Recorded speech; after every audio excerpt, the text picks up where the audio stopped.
They informed us the audio was whole, but it wasn't. Deep within that released prison call were gaps, minutes taken out in whole before the public ever got to hear them. And the question is easy. Why? Because if you pay heed to the rumors circulating within the industry, those missing minutes weren't coincidental. They were names, major names, and one of those names, you guessed it, Taylor Swift. Now here's where this gets creepy. Several sources report that during the deleted part of the call, Diddy was name-dropping not for show. He was negotiating, bidding chunks of information like a man who knew precisely what cards he had, and how deadly they were. The call wasn't merely desperate, it was calculated. And Taylor's name? It was being used as currency. Consider that, a worldwide icon, pulled into a discussion on the other side of prison bars, never once uttering a word herself. If that isn't playing power games, what is? And the clincher is this. The official explanation is that the audio cut was a technical issue. But when has a technical issue ever precisely erased the most sensitive moments of a call? Doesn't ring true, does it? Fans already dissect it frame by frame, wondering if Taylor was mentioned as a bargaining chip or as a warning to someone listening. Because remember, all prison calls are recorded. Diddy knew that, and he still said it. So ask yourself, who was he actually addressing? And who was supposed to hear it? Taylor's silence is the loudest aspect of this entire saga. And until she breaks her silence, the theories will only continue multiplying. But here's what I can say to you. In part 4, we're going deep into the fan sleuths themselves. The Reddit posts, the TikToks, the exploding internet theories that are going viral at the moment. I promise you, some of these are too crazy to dismiss. So hit that like button if you're ready for the truth to unfold, and subscribe right now, because the next chapter is going to blow this story wide open. The absent audio wasn't silence. It was constructed silence. And when silence is constructed, it typically suggests that someone has something to conceal. For days, the fans pored over the leaked tape, uploading slowed-down copies, waveform analysis, even enhancing the audio with software. And every time, the same doubt returned. Those cuts weren't accidental. And here's the kicker. One audio engineer who says he's worked with leaked FBI files in the past broke it down like this. Calls don't just glitch in clean, perfect blocks. That doesn't happen. If something is missing, it's because someone wanted it missing. So, what was missing? And why did Taylor Swift's name keep coming back around in every single theory? This is where the timeline begins to look suspicious. At the very same week she supposedly made the call, Taylor was secretly negotiating with various corporations for her enormous tour expansion. Billions of dollars on the negotiating table. Whole networks of power. Now picture, in the background, Diddy referring to her name within a prison queue, as if it were leverage. That's not coincidence. That's strategy. Now hold on a sec. Consider the psychology of a person like Diddy. He's not only a celebrity, he's a mogul, a strategist. He's played decades in an industry where each name, each relationship, is a negotiating chip. And if the rumors are correct, he used Taylor's name not as rumor, but as currency. But currency with whom? Because here's the sinister fact. Prison calls are always monitored, always recorded. Diddy knew that, which means he wasn't speaking in private. He was speaking on a stage for very specific individuals who he knew would hear it. So if Taylor's name was called out, it wasn't a coincidence. It was a maneuver, a signal, a warning shot across the board to someone much larger than mere mortal on the other side of the phone. And that's where fans began to pull strings. Some claim he was giving a warning to competing moguls. Others believe he was calling on Taylor's name as protection, mentioning her in the discussion so that she would be thrust into the public eye and perhaps cover him with association. But the craziest theory? That the missing minutes included more names. Names we've yet to hear. Names powerful enough that even the leak itself couldn't remain unscathed. And the thing is, once you know how leaks in Hollywood operate, nothing leaks by mistake. Every alleged leak is permitted or strategically constructed. So if Taylor's name is still floating around in spite of the deletions, perhaps it's because someone wanted it out. The question is, who? And why bring Taylor Swift into a game she didn't even play? Now, let's back things up here. I want you to pretend to be Taylor for a moment. You wake up, you're trending globally. Not for your music, not for your tour, but because your name was mentioned in the midst of a prison scandal with one of the most influential and most polarizing players in music history. What do? Do you deny it? Do you remain quiet? So far, Taylor's deliberate silence. And let me tell you, in this business, silence is not weakness. It's strength, because silence gets everyone else to shout louder. And that's precisely what's occurring. Now, before I dive deeper, hit that like button if this already has you wondering what's truly going on. And don't forget to subscribe, because this series is just heating up. Okay, back at it. But here's the kicker. It wasn't just fans speaking. Behind the scenes, rumors began circulating in the industry itself. Producers, journalists, even former associates, folks who had remained silent all these years began making veiled hints online. Tweets with no names but clear undertones. Not surprised at all who got mentioned. This ties together more dots than people are aware of. Changes everything. Because if Diddy put Taylor's name in a veiled setting connected to money, then those missing minutes may not be concealing gossip. It could be concealing evidence.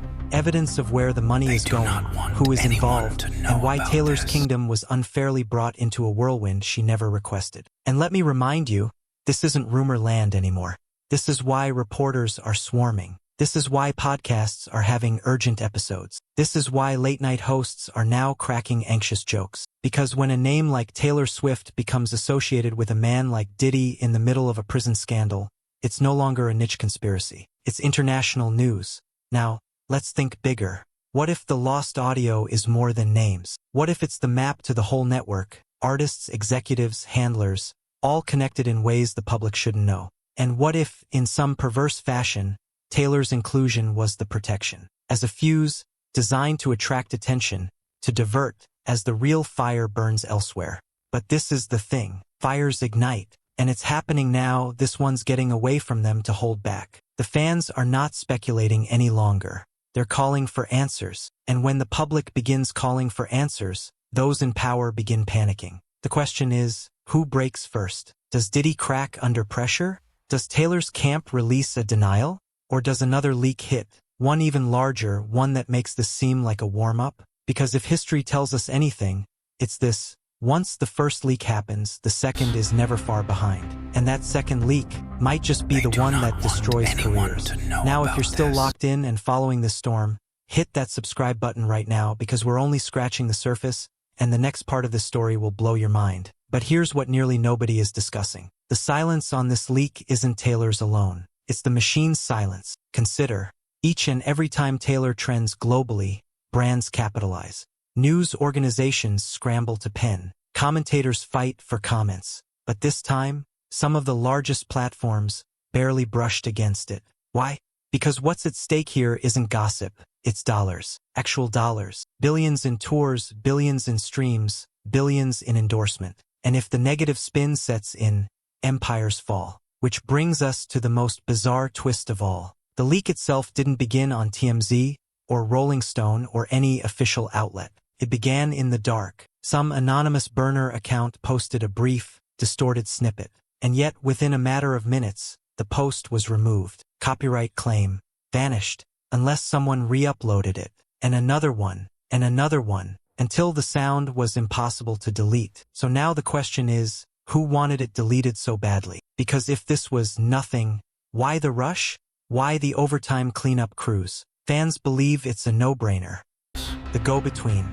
And on the other end, someone we've never even thought of. So the true story could be Taylor versus Diddy. It could be Taylor and Diddy entangled in the same trap, one that neither of them wanted. And if that's the case, then we haven't even reached the first explosion yet. Because if Taylor speaks, if she even suggests she knows something she shouldn't, she doesn't merely threaten her own credibility. She threatens to untangle a string of secrets strong enough to topple half the business.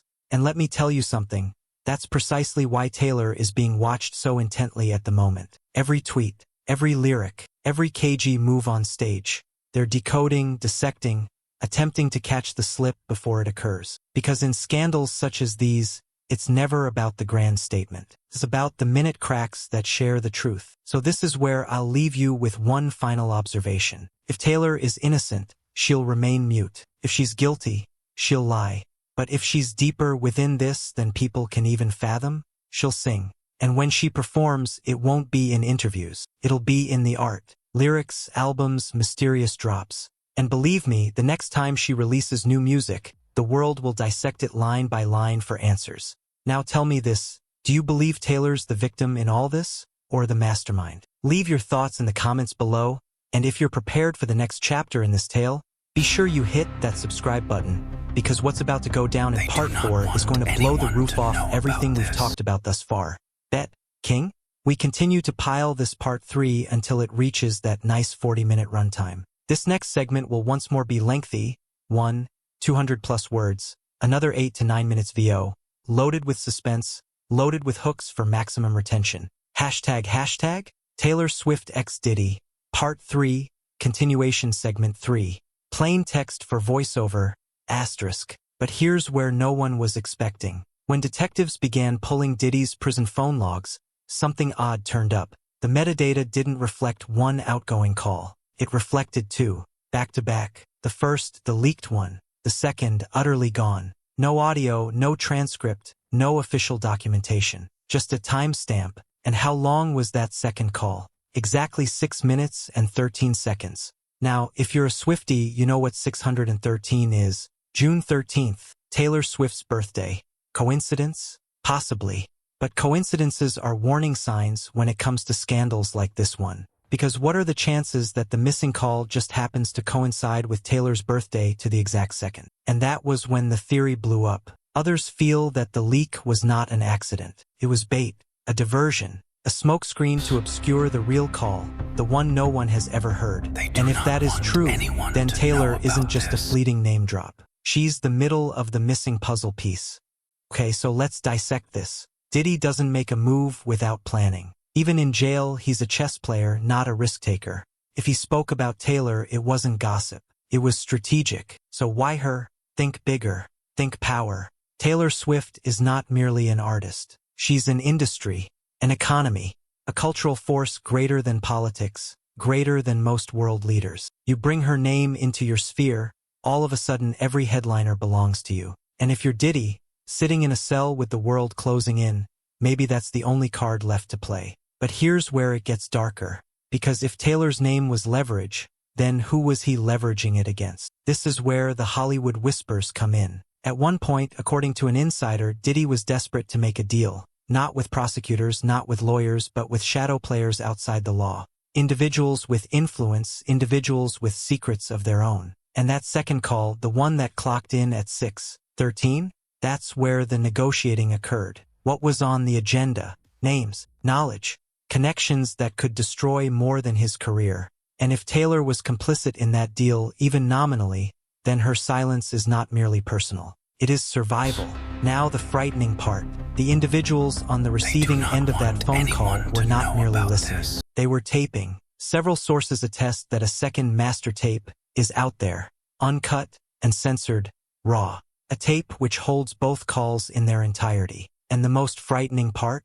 It's not in police custody. It's in private ownership, which is to say, leverage. That tape isn't proof for justice. It's a tool, a bargaining chip. Whomever possesses it has the power, the story, possibly even the lives of the largest stars in the industry. So then you find yourself wondering, why hasn't it come out? Because the longer it remains concealed, the more valuable it is. And this is exactly why the Taylor Diddy story hasn't died yet. It's not about what we've seen. It's about what's still locked away. Now here's where things get even more surreal. Right after those calls, Taylor suddenly canceled a private appearance. Quietly, no explanation. No tweets, no Instagram stories, nothing. Just vanished from a calendar event insiders swear she was confirmed for. Coincidence again?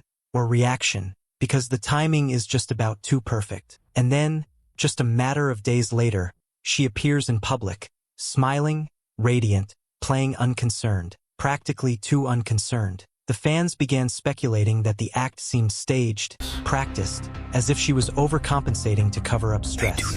And if you're thinking this is splitting hairs, consider, Taylor has made a career out of Easter eggs, secret clues, coded messages. If anyone would make a scandal a coded show, it's her. But let's take a step back. What if the affiliation between Taylor and Diddy isn't literal at all? What if they're not rivals?